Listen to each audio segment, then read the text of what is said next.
The Great American Beer Festival starts today after not being held for the last 2 years because of the pandemic. And it is certainly back with the bang, featuring thousands of different beers for you to choose from. Our own Erica Lopez joining us now live from the Colorado Convention Center. Erica, we see the pretzel necklace. We applaud you for that. Gary wants to know where you're able to find one so early in the morning. Right?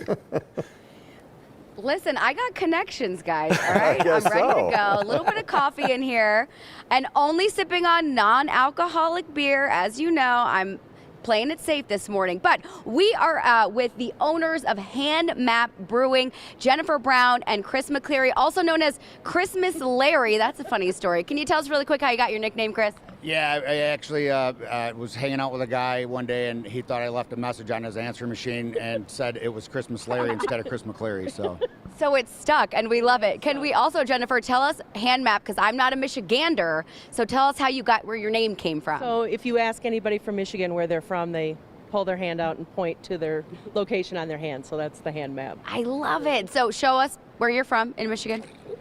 There we go. There we go. All right. So you were sharing with me a little bit earlier how you got started. You were just brewing at home, and then it turned into this. So tell me a little bit about your story. So I was an avid home brewer, and then at one point I decided that I wanted to leave my 25-year job and go into a brewing career more on a professional level. So I went and worked for Goose Island, and always had an interest in opening my own brewery. So here we are. Amazing. So incredible. Jennifer, what have you enjoyed most about, starting your own brewery? Well, we moved back home. I was in Chicago for about 30 years, and so we moved back home to Michigan to do this. So it's been great to see all of our friends and family and have the brewery. It's like every day we see everybody comes in and sees us, and it's been really fun. It's amazing. And I know I think you're gonna pour a couple things for me, but we'll keep chatting. Let's talk about what you guys brought and why it speaks to your brewery and why it's important.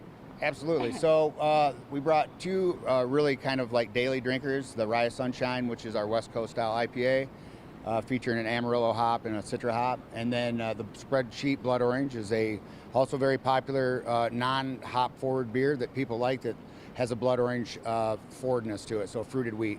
And then we brought two kind of special beers. One is a barrel-aged Saison, Otis, and the other is a barrel-aged finished lagered beer that we collaborated with a buddy of mine at Goose Island. So very cool. Chris, you have permission to pour a couple, and we can show them what they look like. I think you've got some ready for us right there. Yeah. This is the Rye of Sunshine. What a cool name. And Jennifer, we were talking just a little bit earlier this morning, and you said you guys just got started in 2020, kind of right before things shut down, and you had to pivot your business. So share everyone what that experience was like. Yeah, so we were scheduled to open St. Patrick's Day 2020. Michigan shut down the day before, so we shifted. We started canning beer, selling beer out the door. And then we served outside for 3 months in the winter, which was super fun. The winter in Michigan, yes. People, they said they were their patio was packed. Yeah, it was fun. So yeah, it's been challenging, but it's been fun. Amazing. Well, thank you so much for joining me early this morning. Cheers. Y'all can sip on that. I can't. Thank you so much for joining me. And guys, we're having so much fun. A little bit later this morning, we're going to be just talking to more brewers and showing you more of just this massive convention center here at the Great American Beer Festival. Don't you worry, Erica. We'll go back when we're off the clock. We'll get you some of that beer. Exactly. I love the names of the breweries, too. The names of the breweries are so creative. I know. Handmap Brewery. I mean, so clever, but they're drinking for me. So. All right. Tell Christmas Larry thanks for us. We appreciate it. I will. All right. Thanks.